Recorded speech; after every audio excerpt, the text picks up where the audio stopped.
नमस्कार, आप देख रहे हैं वॉइस ऑफ भारत और मैं हूं आपके साथ स्वीटी दीक्षित। भारत सदियों से धर्म और जाति की प्रताड़ना को झेलता आया है। फिर चाहे वो धर्म और जाति की राजनीति हो या फिर किसी समुदाय की आस्था से जुड़ा तथ्य हो या फिर शिक्षा के क्षेत्र में निम्न वो उच्च स्तर पर जुड़ी जातिवादी की गाथा हो। मुबारक हो आपको, आप ऐसे देश में हैं जहां फव्वारा या शिवलिंग में क्या अंतर है, इसका स्पष्टीकरण करना मुमकिन ही नहीं लगता। अब देश में फिर से ज्ञानवापी के मामले पर करोड़ों रुपए खर्च किए जाएंगे, सालों तक न्याय नहीं मिल पाएगा।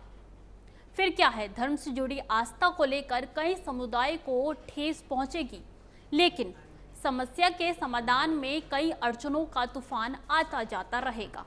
जनाब, देश में पिछले 9 सालों में महंगाई ने सारे रिकॉर्ड तोड़ दिए हैं और पड़ोसी देश श्रीलंका में आग लगी हुई है, जिसमें सबक लेने की बहुत जरूरत है। धर्म करेगा देश का बेड़ा पार, बाबा की खोज की लीला अपरंपार। किसको पड़ी है आखिर महंगाई की मार, धर्म का प्रहार, तमाम मुद्दे बेकार।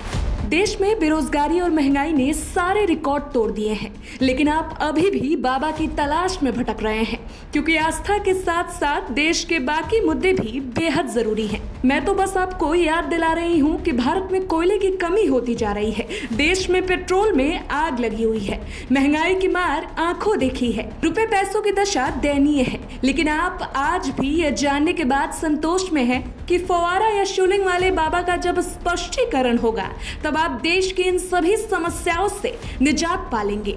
और हो भी क्यों ना, देश में धर्म और जाति की लड़ाई सदियों पुरानी है। राजनीति करने वालों के लिए धर्म और जाति से जुड़े मुद्दे सटीक बैठते हैं, क्योंकि लोगों को लामबंद किया जा सकता है। ऐसे में इस वक्त देश में सबसे ज्यादा जरूरी क्या है, यह फैसला करने के लिए आप खुद समझदार हैं।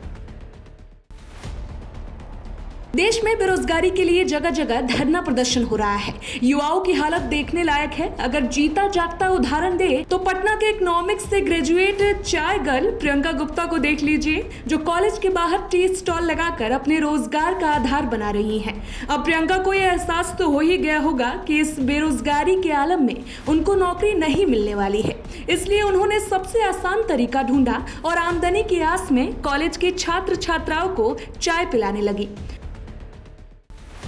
अब आप समझ सकते हैं कि युवाओं पर इसका क्या असर है। 2022 की बेरोजगारी की दर की बात करें तो जनवरी में ये 6.57% था, फरवरी में ये 8.10% था, तो वहीं मार्च में 7.60% था।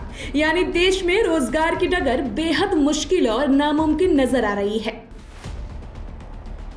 देश की जनता यह तय करने के लिए बेशक बेहद समझदार है, आखिर देश में जो समस्याएं चल रही हैं उन मुद्दों को क्यों नहीं बढ़ावा दिया जा रहा है। आखिर धर्म और जाति के नाम पर कब तक देश की जनता को गुमराह किया जाएगा। आखिर जाति और धर्म विशेष राजनीति कब खत्म होगी और देश में अहम मुद्दों को कब बढ़ावा दिया जाएगा। For more interesting videos keep watching voice of Bharat.